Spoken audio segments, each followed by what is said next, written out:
அப்போஸ்தலருடைய நடபடிகள் 18ஆம் அதிகாரம். அதன் பின்பு பவுல் அத்தேனே பட்டணத்தை விட்டு கொரிந்து பட்டணத்துக்கு வந்து, யூதர் எல்லாரும் ரோமபுரியை விட்டு போகும்படி கிலவுதிராயன் கட்டளையிட்டதினாலே, இத்தாலியாவிலிருந்து புதிதாய் வந்திருந்த பொந்து தேசத்தான் ஆகிய ஆக்கில்லா என்னும் நாமமுள்ள ஒரு யூதனையும் அவன் மனைவியாகிய பிரிஸ்கில்லாளையும் அங்கே கண்டு அவர்களிடத்திற்கு போனான். அவர்கள் கூடாரம் பண்ணுகிற தொழிலாளிகளாயிருந்தார்கள். தானும் அந்த தொழில் செய்கிறவன் ஆனபடியினாலே அவர்களிடத்தில் தங்கி வேலை செய்து கொண்டு வந்தான்.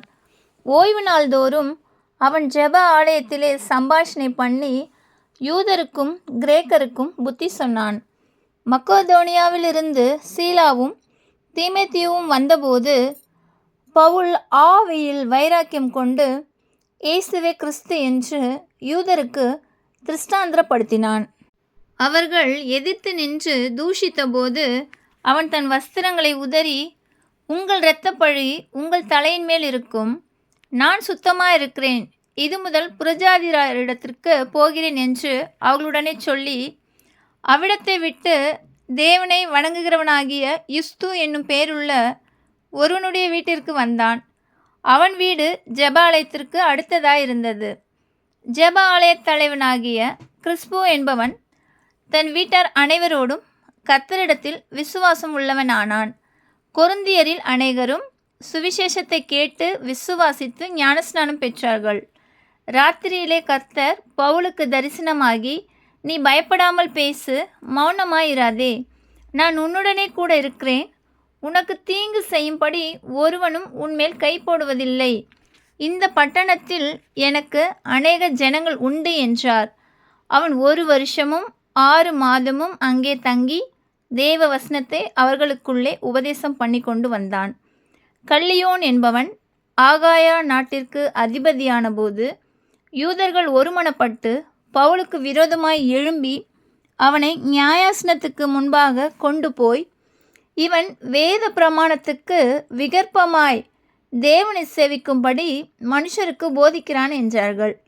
பவுல் பேசுவதற்கு எத்தனப்படுகையில் கல்லியோன் யூதரை நோக்கி, யூதர்களே, இது ஒரு அநியாயமாய் அல்லது பொல்லாத நடக்கையாய் இருக்குமேயானால் நான் உங்களுக்கு பொறுமையாய் செவி கொடுப்பது நியாயமாயிருக்கும். இது சொற்களுக்கும் நாமங்களுக்கும் உங்கள் வேதத்துக்கும் அடுத்த தர்க்கமான படியினாலே இப்படிப்பட்டவைகளை குறித்து விசாரணை செய்ய மனதில்லை, நீங்களே பார்த்து கொள்ளுங்கள் என்று சொல்லி அவர்களை நியாயாசனத்தில் நின்று துரத்திவிட்டான். அப்பொழுது கிரேக்கர் எல்லாரும் ஜெப ஆலய தலைவனாகிய சொஸ்தேனேயை பிடித்து நியாயாசனத்துக்கு முன்பாக அடித்தார்கள். இவைகளில் ஒன்றை குறித்தும் கல்லியோன் கவலைப்படவில்லை. பவுல் அநேக நாள் அங்கே தரித்திருந்த பின்பு சகோதரரிடத்தில் உத்தரவு பெற்றுக்கொண்டு தனக்கு ஒரு பிரார்த்தனை உண்டாயிருந்தபடியினால் கெங்கிரேயா பட்டணத்தில் தலைசவரம் பண்ணி கொண்டு சீரியா தேசத்துக்கு போக கப்பல் ஏறினான். பிரிஸ்கில்லாலும் ஆக்கில்லாவும் அவனுடனே கூட போனார்கள். அவன் எபேசு பட்டணத்துக்கு வந்தபோது அங்கே அவர்களை விட்டு நீங்கி ஜெப ஆலயத்தில் பிரவேசித்து யூதருடனே சம்பாஷணை பண்ணினான். அவன் இன்னும் சில காலம் தங்களுடனே இருக்க வேண்டுமென்று அவர்கள் கேட்டுக்கொண்ட போது அவன் சம்மதியாமல், வருகிற பண்டிகையிலே எப்படியாயினும் நான் எருசலேமில் இருக்க வேண்டும், தேவனுக்கு சித்தமானால் திரும்பி உங்களிடத்திற்கு வருவேன் என்று சொல்லி அவர்களிடத்தில் உத்தரவு பெற்றுக்கொண்டு கப்பலேறி எபேசுவை விட்டு புறப்பட்டு செசரியா பட்டணத்துக்கு வந்து எருசலேமுக்கு போய் சபையை சந்தித்து அந்தியோகியாவுக்கு போனான். அங்கே சில காலம் சஞ்சரித்த பின்பு புறப்பட்டு கிரமமாய் கலாத்தியா நாட்டிலேயும் பிரிகியா நாட்டிலேயும் சுற்றித்திருந்து சீஷர் எல்லாரையும் திடப்படுத்தினான்.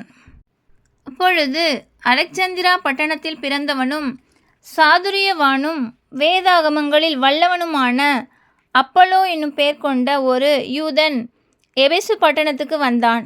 அவன் கர்த்தருடைய மார்க்கத்திலே உபதேசிக்கப்பட்டு யோவான் கொடுத்த ஸ்நானத்தை மாத்திரம் அறிந்தவனாயிருந்து ஆவியில் அனலுள்ளவனாய் கர்த்தருக்கு அடுத்தவைகளை திட்டமாய் போதகம் பண்ணி கொண்டு வந்தான்.